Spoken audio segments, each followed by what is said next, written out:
athletes and accountability. But first, I'm going to talk a little bit about myself and a story about myself. It was the winter of my senior year in high school, and I was on the varsity basketball team. And I was the best player on the team. We weren't very good, but I was the best player.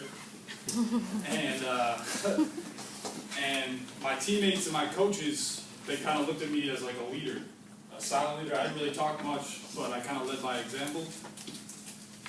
But one day after practice, me and my homeboys, we're kind of tired. We were running suicides all day. So we decided to go smoke some weed.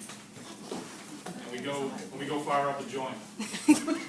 And we get in the car, and we go to this like woodsy kind of cul-de-sac sketchy area. We start firing up the joint. We're listening to Bob Marley, we're laughing. And I knew I was going to get the munchies, so I had my Cheetos next to me. And I get kind of nervous, and I'm kind of sketching out because I'm high. And I look over my shoulder, and I see 2 cop cars coming up. Oh.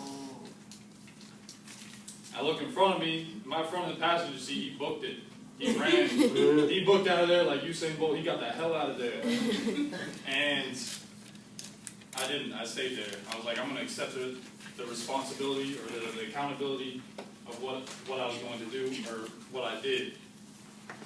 Cops pull up. They see all the weed smoke pouring out of the windows. They don't arrest us because they don't find any weed. They take us to the police station, call our parents. I was so freaking high, I didn't even want to look at my father. And he was so disappointed in me.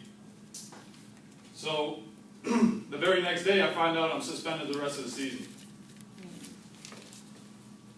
Well, my last chance to play competitive basketball, my teammates were counting on me. And because I wanted to smoke a joint, I get suspended for 20 games. And the reason I'm telling you guys this story is because I feel like I deserve what I got. Because I wasn't supposed to be smoking any weed, right? Right.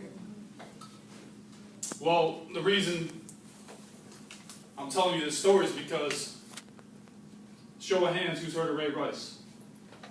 Who saw the Ray Rice video? Well, if you hadn't seen it, February of 2014, TMZ released a video of Ray Rice hitting his fiancée in an elevator. And TMZ bought this video for $1 million. And he dragged her out of the elevator. This was in Atlantic City. He punched her in the face. A couple months later, Janae Palmer holds a press conference and apologizes. She apologized for getting hit in the face. Ladies, anyone know that? Ladies, would you apologize if you got punched in the face? No, baby. Hell no, right? A couple months after that, Roger Goodell, who's the commissioner of the National Football League, suspended Ray Rice for 2 games. I go smoke a joint, a little puff pass, and I get suspended for 20 games. Ray Rice hits Janae Palmer in the face, drags her out of an elevator, and he gets 2 games. And I kind of compare that to someone like Michael Vick. And back in 2007, he got arrested, and he served jail time. He served an 18-month sentence for being involved in a dogfighting ring. He got indefinitely suspended by the NFL. 2 years after that, in the summer of 2009, he was reinstated in the NFL. 3 months after Michael Vick had an 18-month jail sentence, he was making millions of dollars. He just served 18 months in federal prison, and he's making millions of dollars. And my point is, the reason that he's making millions of dollars is because he can throw a football, right? He can throw touchdown passes, he can run for touchdowns. It don't matter if he beats somebody, smoke crack, or do whatever. If he can play the game of football, the NFL owners, they don't give a shit. They don't care. If you're going to make money, sign me up. They're going to get millions of dollars.